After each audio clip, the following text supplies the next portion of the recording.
do Evangelho que salva, que cura, que é o Evangelho que liberta. Louvado seja o nome do Senhor. Pregue este Evangelho, ganhe almas para Jesus, porque o Senhor nos escolheu, foi para anunciarmos a sua volta, foi para anunciarmos que o Senhor é bom, Ele salva, Ele cura, Ele liberta e batiza com o Espírito Santo. Louvado seja o nome do Senhor. Você é um vaso escolhido. Diga para o seu irmão, você é um vaso escolhido. E o vaso escolhido, o que é que faz? Ele prega o Evangelho, ele ganha almas para Jesus, ele exalta o nome de Deus, ele glorifica o nome de Deus. Louvado seja o nome do Senhor.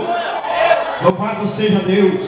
Queridos, que Deus esteja abençoando. Se o Senhor me dispensasse nesta manhã, eu já sairia daqui desta cidade de Nazaré Alegre, porque eu já vi o Senhor fazer grandes coisas, e ainda mais parar nesse dia, porque o Senhor tem grandes coisas a fazer, ainda mais por nós. Louvado seja o nome do Senhor. Fique na dispensação do Senhor, alegre-se com o Senhor, porque nesta manhã Deus tem algo tremendo para a sua vida.